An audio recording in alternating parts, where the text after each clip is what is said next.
بسم اللہ الرحمن الرحیم او کالذی مر علی قریۃ وہی خاویۃ علی عروشها قال انا یحیی هذه اللہ بعد موتها فاماته اللہ 100 عام ثم بعثه قال كم لبثت قال لبثت یوما او بعض یوم قال بل لبثت 100 عام فانظر إلى طعامك وشرابك لم يتسنى وانظر إلى حمارك ولنجعلك آية للناس وانظر إلى العظام كيف ننشزها ثم نكسوها لحما فلما تبين له قال أعلم أن الله على كل شيء قدير۔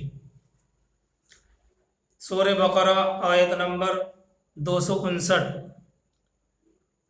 ترجمہ: او کالذی مر علی قریۃ، کیا نہیں دیکھا آپ نے اس شخص کو جو گزرا ایک بستی پر، مر علی قریۃ جو گزرا ایک بستی پر، وہی خاویۃ علی عروشها اور وہ بستی گری پڑی تھی اپنی چھتوں پر۔ قال انا یحیی هذه اللہ بعد موتها، پھر کہنے لگے کیوں کر زندہ کرے گا اللہ اس بستی کو اس کے مر جانے کے بعد۔ فاماتہ اللہ 100 عام ثم بعثہ، پھر مردہ رکھا اس شخص کو اللہ نے 100 برس 100 سال، ثم بعثہ پھر اٹھایا اس کو۔ قال کم لبثت، اور کہا کہ آپ کتنی دیر یہاں رہے، وہ بولے لبثت یوما او بعض یوم، وہ بولے میں رہا ایک دن یا اس سے کچھ کم۔ اللہ نے فرمایا نہیں بلکہ آپ رہے 100 برس۔ اب دیکھ اپنا کھانا، وانظر الی طعامک، اور دیکھو اپنا کھانا اور پینا، لم یتسنہ خراب نہیں ہوا ہے۔ لفظی ترجمہ تو یہ ہوگا لم یتسنہ، اس کو کسی چیز نے چھوا نہیں ہے، مطلب خیز ترجمہ ہے خراب نہیں ہوا ہے۔ اور دیکھ وانظر الی حمارک، اور دیکھ اپنے گدھے کو، اور ہم نے تجھ کو نمونہ بنانا چاہا ہے لوگوں کے لیے، اور دیکھ اس کی ہڈیوں کی طرف کہ ہم نے اس کو کس طرح ابھار کر جوڑتے ہیں، کہ ہم اس کو کس طرح ابھار کر جوڑتے ہیں، پھر ان پر پہناتے ہیں گوشت۔ پھر جب اس پر ظاہر ہوا یہ حال، وَلِنَجْعَلَكَ فَلَمَّا تَبَيَّنَ لَهُ قَالَ أَعْلَمُ، پھر جب اس پر ظاہر ہوا یہ حال تو کہہ اٹھے کہ مجھ کو معلوم ہے کہ بے شک اللہ ہر چیز پر قادر ہے۔ ان اللہ علی کل شیء قدیر، کہ بے شک اللہ ہر چیز پر قادر ہے۔ سورہ بقرہ آیت نمبر 259۔ ترجمہ: کیا نہیں دیکھا آپ نے اس شخص کو جو گزرا ایک بستی پر اور وہ بستی گری پڑی تھی اپنی چھتوں پر، پھر کہنے لگے کیوں کر زندہ کرے گا اس بستی کو اللہ اس کے مر جانے کے بعد۔ پھر مردہ رکھا اللہ نے اس شخص کو 100 برس، پھر اٹھایا اس کو، کہا تو کتنی دیر رہا یہاں، وہ بولا میں رہا ایک دن یا اس سے کچھ کم۔ اللہ تعالیٰ نے فرمایا نہیں بلکہ تو رہا 100 برس۔ اب دیکھ اپنا کھانا اور پینا خراب نہیں ہوا ہے، اور دیکھ اپنے گدھے کو، اور ہم نے تجھ کو نمونہ بنانا چاہا ہے لوگوں کے لیے، اور دیکھ ہڈیوں کی طرف کہ ہم کس طرح ابھار کر اس کو جوڑتے ہیں، پھر ان پر پہناتے ہیں گوشت۔ پھر جب اس پر ظاہر ہوا یہ حال تو کہہ اٹھا مجھ کو معلوم ہے کہ بے شک اللہ ہر چیز پر قادر ہے۔ یہ دوسرا واقعہ ہے اس دعوے کی دلیل میں جو اوپر بیان کیا گیا تھا کہ مومن کا مددگار اللہ ہوتا ہے، اور اللہ اسے اندھیریوں سے نکال کر روشنی کی طرف لاتا ہے، اور کافر کا مددگار طاغوت ہوتے ہیں اور وہ اسے تاریکیوں میں لے جاتے ہیں روشنی سے۔ تو پہلی دلیل حضرت ابراہیم اور نمرود کے واقعات سے دی کہ اللہ نے کس طرح سے ابراہیم علیہ السلام کو اندھیرے سے نکال کر روشنی تک پہنچایا۔ دوسرا واقعہ اس آیت نمبر 257 کے اندر، آیت نمبر 259 کے اندر ہے، جس میں اس بستی کا ذکر کیا گیا ہے جس پر اللہ کا عذاب آیا تھا، اور وہ اوندھی پڑی ہوئی تھی بستی اپنی چھتوں پر۔ تو اب ان صاحب کا یہاں سے گزر ہوا تو تعجب سے کہنے لگے کہ اس بستی کو اللہ تبارک و تعالیٰ کیسے زندہ کریں گے اس کے مر جانے کے بعد۔ بہرحال یہ واقعہ ہے۔ سب سے پہلے دیکھیے، ہم یہ بتانا چاہتے ہیں کہ یہ ایک ضروری بحث ہے کہ یہ شخص کون تھے اور وہ بستی کون سی تھی۔ اصل چیز وہ ہے جس کے لیے یہاں یہ واقعہ ذکر کیا گیا ہے۔ اللہ کو صرف یہ بتلانا مقصد ہے کہ اللہ کو جس نے اپنا دوست بنایا تھا اس کو اللہ نے کس طرح روشنی دی۔ اس شخص اور مقام دونوں کی تعیین کا ہمارے پاس نہ کوئی ذریعہ ہے نہ اس کا کوئی فائدہ ہو سکتا ہے، لیکن آیت کے آخری جملے سے یہ معلوم ہوتا ہے کہ جن صاحب کا یہاں پر ذکر کیا گیا ہے وہ ضرور کوئی نبی ہی ہوں گے۔ یہی وجہ ہے کہ تفسیر ابن کثیر نے ان کے بارے میں بہت سارے اقوال نقل کیے ہیں۔ ان کی تفصیل میں نہ جا کر مشہور قول انہوں نے نقل کیا ہے کہ اس سے مراد عزیر علیہ السلام ہے۔ اس لیے ہم نے یہ کہا کہ یہ ایک غیر ضروری بحث ہے کہ وہ شخص کون تھے اور وہ بستی کون سی تھی جہاں سے ان بزرگ کا گزر ہوا۔ بہرحال تفسیر ابن کثیر نے ان کا یہ واقعہ تفصیل کے ساتھ نقل کیا ہے۔ آیت کے مضمون کو سمجھنے کے لیے اس واقعے کی طرف تھوڑا غور کرنا چاہیے۔ دیکھیے، تفسیر ابن کثیر میں ہے، بخت نصر نے جب اس بستی کو اجاڑا تو یہاں کے باشندوں کو، یہاں کے رہنے والوں کو موت کے گھاٹ اتار دیا تھا، مکانات گرا دیے اور اس بستی کو بالکل ویران کر دیا تھا۔ اس کے بعد یہ بزرگ یہاں سے گزرے، انہوں نے دیکھا کہ ساری بستی تہہ و بالا ہوئی پڑی ہے، نہ مکان ہے نہ مکانوں میں رہنے والے ہیں۔ تو وہاں ٹھہر کر سوچنے لگے کہ بھلا ایسا بڑا شہر جو اس طرح سے اجڑا پڑا ہوا ہے پھر کیسے آباد ہوگا۔ اللہ تعالیٰ نے خود ان بزرگ پر موت نازل فرما دی، تو یہ اس حالت میں پڑے رہے، اور وہاں 70 سال کے بعد بیت المقدس پھر سے آباد ہو گیا۔ بھاگے ہوئے بنی اسرائیل بھی پھر سے آ پہنچے تو شہر پھر سے آباد ہو گیا، اور وہی پہلے جیسی رونق اور چہل پہل ہو گئی۔ بنی اسرائیل بھی پھر سے آ پہنچے، پورا شہر آباد ہو گیا۔ 100 سال مکمل ہونے کے بعد اللہ تعالیٰ نے پھر ان صاحب کو زندہ کیا، اور سب سے پہلے روح آنکھوں میں آئی۔ اللہ تبارک و تعالیٰ نے سب سے پہلے ان کی روح آنکھوں میں ڈالی۔ وجہ اس کی یہ تھی تاکہ اپنا زندہ ہونا خود اپنی آنکھوں سے دیکھ سکیں۔ جب سارے بدن میں روح آ گئی تو اللہ تعالیٰ نے فرشتے کے ذریعے معلوم کروایا کہ کتنی مدت تک تم یہاں ٹھہرے رہے، جس کے جواب میں انہوں نے کہا تھا کہ ابھی تک ایک دن بھی پورا نہیں ہوا ہے۔ انہوں نے جواب دیا کہ ابھی تو ایک دن بھی پورا نہیں ہوا، اور وہاں 100 سال گزر گئے تھے۔ قرآن کا لفظ ہے 100 عام، 100 سال۔ 100 سال تک اللہ تبارک و تعالیٰ نے ان کے اوپر موت کو مسلط رکھا، پھر جب زندہ کیا تو ان سے معلوم کیا کہ تم کتنے دن اس حالت میں رہے، تو انہوں نے کہا کہ ابھی تو پورا دن بھی نہیں گزرا ہے۔ وجہ اس کی یہ تھی کہ صبح کے وقت ان کی روح نکلی تھی، اور 100 سال کے بعد جب دوبارہ سے زندہ ہوئے تو شام کا وقت تھا، اس لیے انہوں نے خیال کیا کہ یہ وہی دن ہے۔ تو اللہ تعالیٰ نے فرمایا ایسا نہیں ہے، بلکہ تم تو 100 سال تک مکمل مردہ رہے۔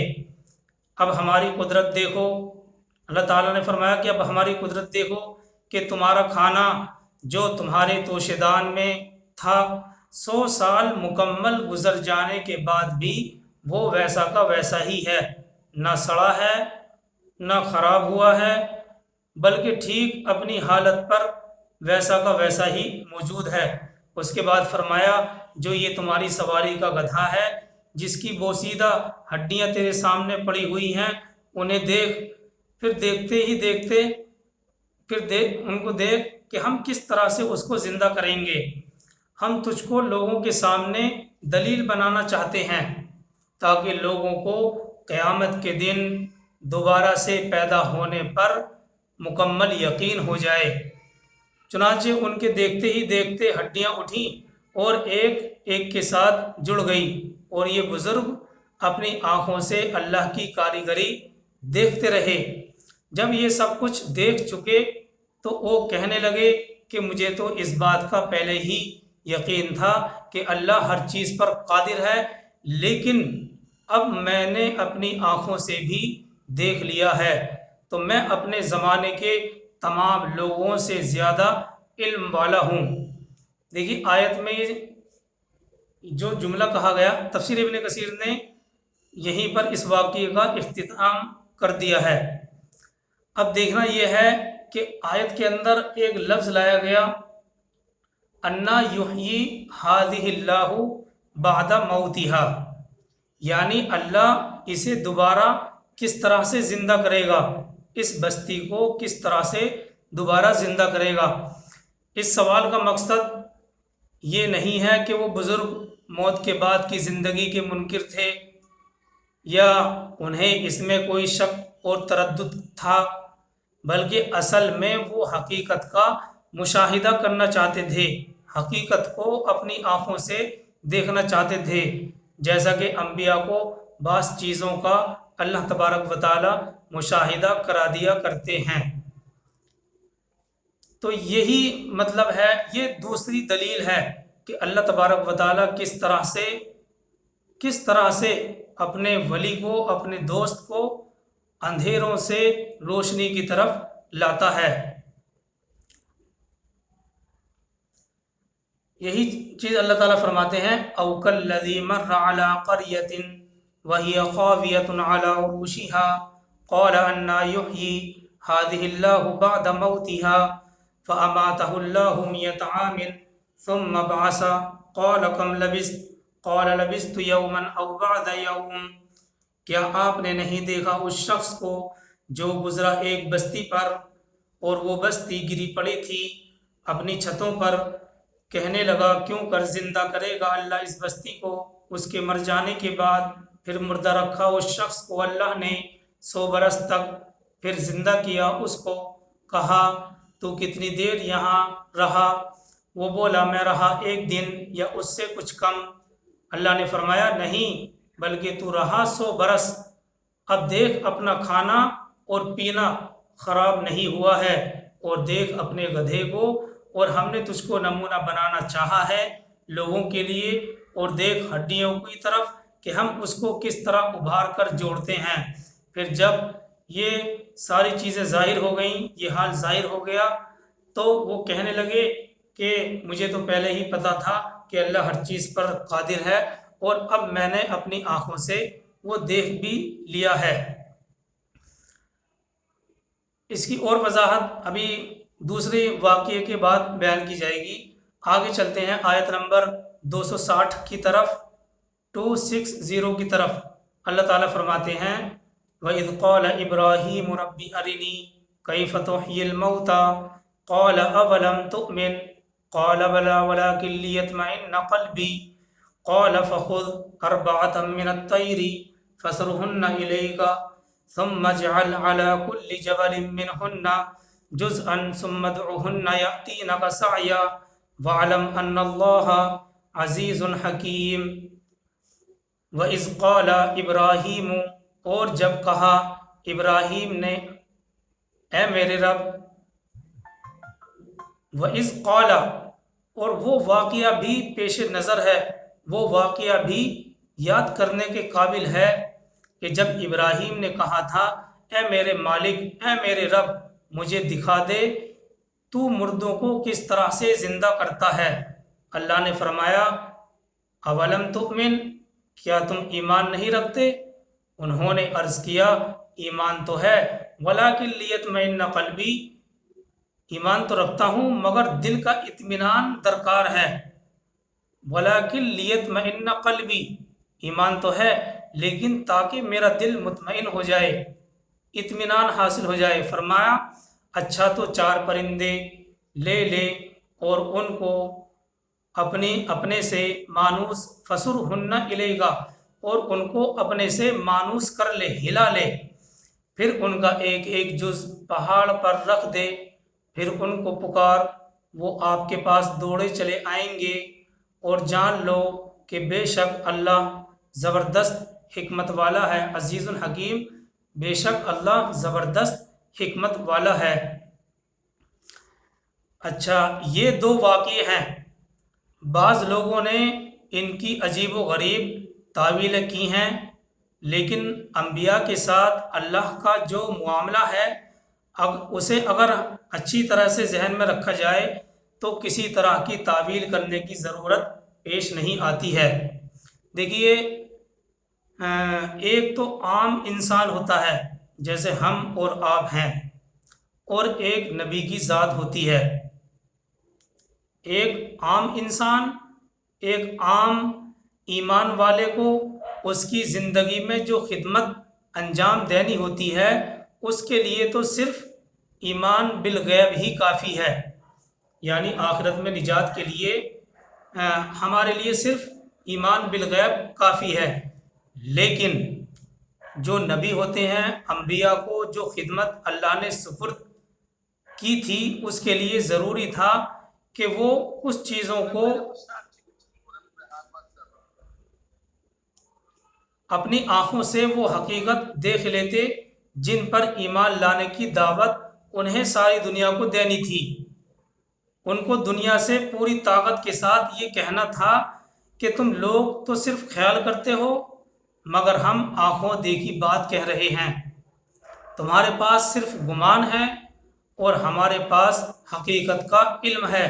یہی وجہ ہوتی ہے کہ نبیوں کے سامنے کئی بار فرشتے ظاہری صورت میں آئے، کئی بار فرشتے ظاہراً دکھلائے گئے، نبیوں کو جنت اور دوزخ آنکھوں سے دکھلائی گئی۔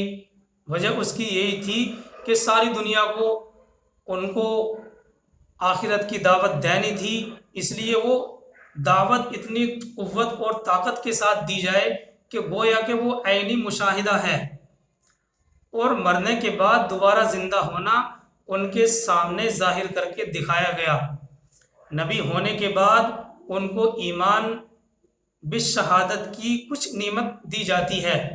حقیقت کا علم تو اللہ ہی جانتے ہیں، لیکن کچھ چیزیں ایمان بالشہادت کی نعمتیں ان کو دے دی جاتی ہیں، اور یہ نعمتیں صرف نبیوں کے ساتھ خاص ہیں۔